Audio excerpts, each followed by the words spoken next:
This video is about the immersive 6-month self-study course that I've launched this year. It's called Who Am I? Self-Study for Healing and Transformation. The first batch is ongoing and I plan to roll it out every year.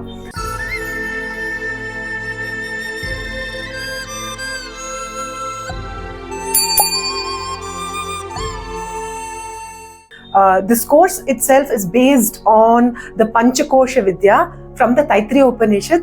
This is a really sophisticated and yet very simple framework of understanding the self and the nature of reality and the engagement between the two.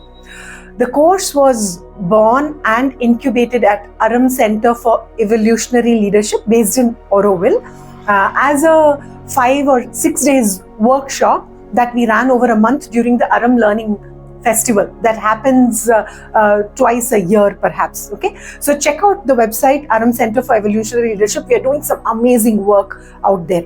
In the meanwhile, watch the interesting snippets in this video from the different iterations of the course itself, and don't forget to send me a DM with your email ID. Whenever I roll out the course again next year, I will be sending out announcements. Om Gananam Tva Ganapatim Havamahe Kavim Kavinam Upamashravastamam Jyeshtarajam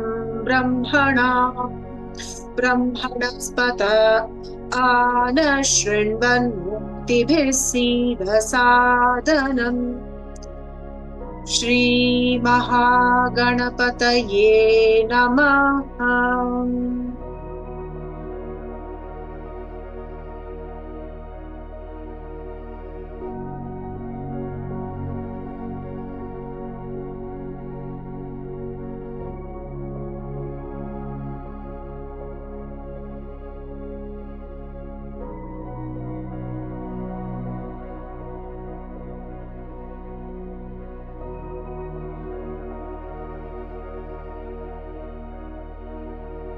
And also bringing attention to the Panchakosha itself, the Panchakosha as the study. Why the Panchakosha? Because this is one of the primary frameworks that when we go into yoga therapy, this is one of the primary frameworks that we go into.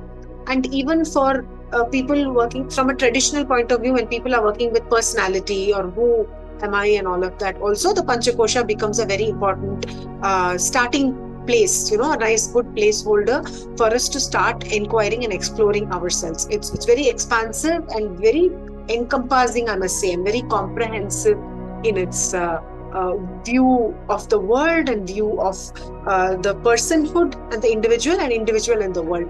Absolutely, it's interesting that you're talking about tagging, because I was very aware when I gave that exercise also, the cultural differences, what is it that we bring to the other person, the differences in personalities, then how is it that we allow space for ourselves, how do we ask for consent, how do we ask for what we need.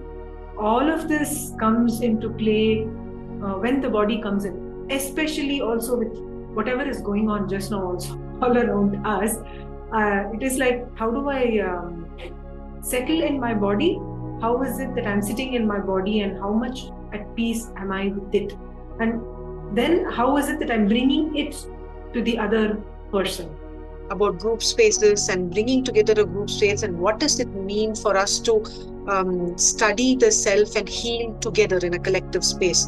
This is also now part of this inquiry for me, because I think collective healing is very powerful, because when you work in the group is where the boundaries of the self and what really is the self sort of starts merging and blending, and all those things, it shifts. You have to cut corners, you have to accommodate the other in the self, all of those things happen. So a lot of what I think I have healed on the mat and on the mat or in a personal practice with myself, it will come to pass in the group space. I will really understand what am I doing really, and why is this happening to me, how am I responding. All of that will come to pass in the relational spaces where I'm relating to others in the group. So that way the group space becomes very important. So one thing to think about here is because you posted this way, you said, what is the answer to this? Is there really the answer to any of this? Most of the time we end up saying the answer, um, whether it is the answer or it is answers. By virtue of saying that it is subjective, all of that, there can be more than one answer to any of these things. That's one thing that's coming up for each of us, no? The other thing that's coming up for me is the underlying process. When we come up with this sort of a question, many times we come up with a question expecting the answer to be told by the expert, so-called quote-unquote expert or teacher sitting on the other side. I don't know the answers also. There are many guidelines of, as we have also seen, there are many guidelines to many of the answers. But are there any the perfect answers? I don't know. And also, what I think the examination also is, what is it in us that is asking for, if we are the guaranteed right answer that will make it all work? Somewhere I sometimes feel, is that also what we are looking at? No, we want some guarantees that this will work. Valid. I mean, all of us are so much of uncertainty and all of that. I probably feel I'm quite at a nascent stage, because when I hear people, I find that I am blank, or probably I don't have too much of feelings.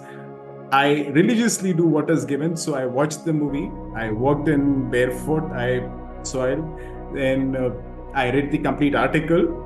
But did it instill something in me? I don't realize that. Or probably some cautious might have done it.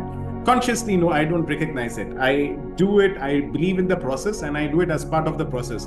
But in case you ask me, are you feeling something? I will say no. Though I did watch the movie completely in one go. I was watching with a few of my friends. They got bored, but then I said, no, this is part of the process. I have to watch it. So I watched it completely. And I took my lessons from the movie. But now, yes, when people, I can make out what the movie was making sense of. Yeah. But now I'm doing the interconnection part, or how things are interconnected with each other. So I'm making sense of it. Yeah. Wow. Okay. I'm feeling so joyful actually hearing you share what you're sharing, and in the way that you're doing that, because it's very childlike for me, and that's very beautiful, because it is children who learn the best, and it is children who grasp the best. So for us to retain that childlike quality of learning is actually very important for us, and most of us as adults many times miss that.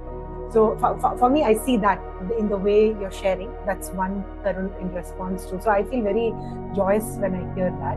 So thank you for your honest sharing. Children are like that, no? Children are so honest. They're ruthlessly honest many times, and we are not able to take it.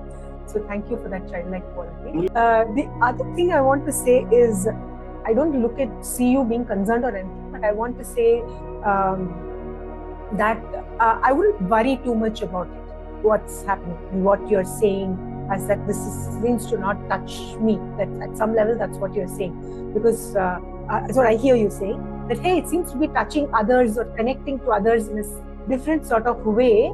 But when I am reading it by myself and all that, it doesn't seem to connect. But I want to point out and acknowledge, also bring it to the surface, that when we are talking about it over here, and when we discuss and reflect and all that, there seems to be some connections for you. Yes or no? Yes, right? Yes. Then something happens, some connection.